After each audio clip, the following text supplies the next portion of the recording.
आज मैं आप लोगों को बताने वाला हूँ इंडिया के कुछ एक्सोटिक एंडेमिक स्पीशीज़ के बारे में। तो यहाँ जिन्हें एंडेमिक स्पीशीज़ के बारे में नहीं पता है, उन्हें मैं बता दूँ कि एंडेमिक स्पीशीज़ वो स्पीशीज़ होती हैं जो एक स्पेसिफिक एरिया तक ही रेस्ट्रिक्टेड होती हैं एंड उस एरिया के बाहर वो सर्वाइव नहीं कर पाती। जिसका मतलब हुआ जिन स्पीशीज़ के बारे में हम आज बात करने जा रहे हैं वह इंडिया के बाहर नहीं पाई जाती। तो बिना देर करिए चलिए स्टार्ट करते हैं।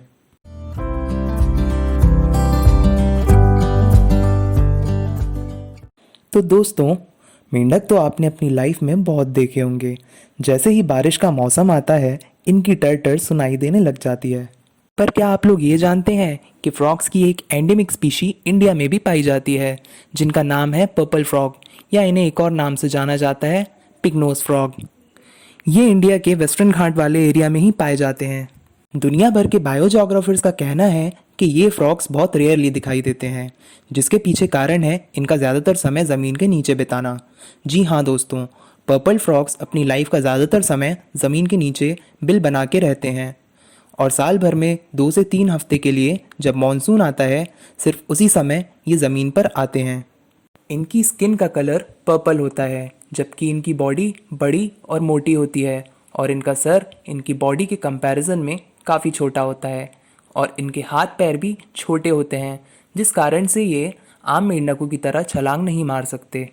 इनकी नाक आगे से नुकीली होती है, जिसकी मदद से ये ज़मीन में रहने वाले कीड़े मकोड़ों को ढूंढ के खाते हैं। तो दोस्तों, अगली बार जब भी मेंढक को देखें तो हमारे ये पर्पल दोस्त को ज़रूर याद करें, क्योंकि आज इनकी प्रजाति लुप्त होने की कगार पर है और इनकी तरह के मुश्किल से 150 मेंढक ही जिंदा होने की जानकारी है।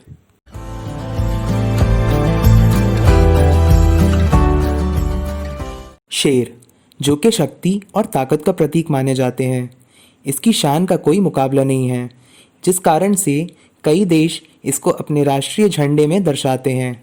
एक समय था जब शेर दुनिया के कई हिस्से जैसे कि यूरोप, अमेरिका, अफ्रीका और एशिया में पाए जाते थे, पर आज ये अफ्रीका और साउथ एशिया में सिमट कर रह गए हैं। अफ्रीका के शेरों को अफ्रीकन लायंस और एशिया के शेरों को एशियाटिक लायंस कहा जाता है। शेर का शिकार और ग्लोबलाइजेशन के कारण इनकी संख्या दिन पर दिन कम होती चली गई और आज हालात ये हैं कि अब इनकी कुछ संख्या अफ्रीका के कुछ हिस्सों में और भारत के गुजरात राज्य तक सीमित रह गई है। गुजरात के गिर नेशनल पार्क में इन्हें संरक्षित करके रखा गया है, जहाँ पर इनकी संख्या 500 के करीब बची है। एशियाटिक लायंस अफ्रीकन लायंस के मुकाबले थोड़े छोटे होते हैं। इनके गले के बाल भी अफ्रीकन लायंस के मुकाबले थोड़े छोटे होते हैं, जिस वजह से इनके कानों को आसानी से देखा जा सकता है।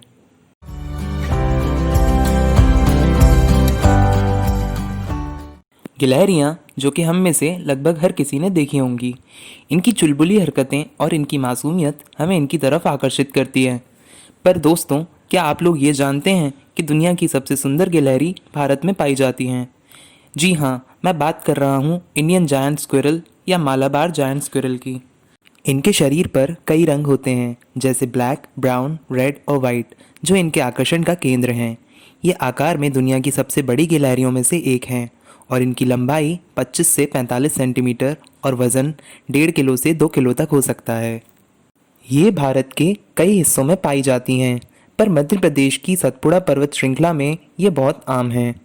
तो अगर आपका इस इलाके में जाना हो तो अपनी आंखें खुली रखें, क्या पता आपको कोई इंडियन जायंट स्क्विरल दिख जाए।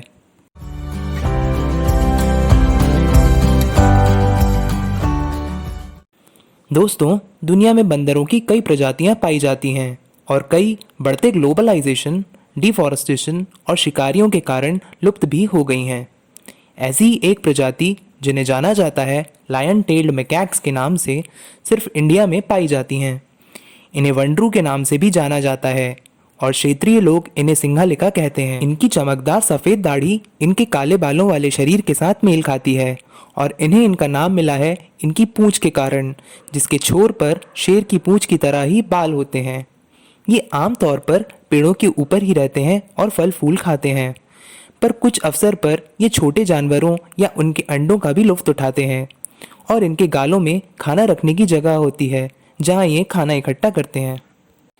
दूसरे बंदरों की तरह इनकी संख्या भी मुसीबत में है और ये भारत के वेस्टर्न घाट के इलाके में लगभग 4000 की संख्या में बचे हैं, जिसमें से 2500 वयस्क सिंघलिका होने की जानकारी है।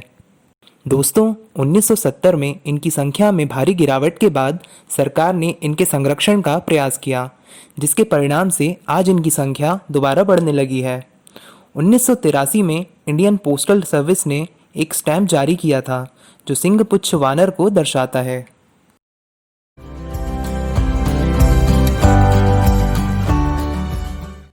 तो दोस्तों, अब जिस हिरण के बारे में मैं बताने जा रहा हूँ वो यूरोपियन रेड डियर की प्रजाति के इकलौते एशियाई हिरण हैं। मैं बात कर रहा हूँ कश्मीरी स्टैग की, जो कि हंगुल के नाम से भी लोकप्रिय हैं। ये हिरण की सबसे बड़ी प्रजातियों में से एक हैं और देखने में बहुत खूबसूरत लगते हैं। इनके सिर पर इनके सींग ताज की तरह लगते हैं। हंगुल हिरण, जो कि एक समय पर हिमालय के निचले इलाकों में आम थे, आज जम्मू और कश्मीर के डचीगम नेशनल पार्क में संरक्षित हैं, जहां इनकी संख्या आज 250 के आसपास बची है। ये जम्मू एंड कश्मीर के राजकीय पशु हैं और जम्मू एंड कश्मीर में हंगुल की अहमियत उतनी ही है जितनी कि भारत में एशियाटिक लायंस की।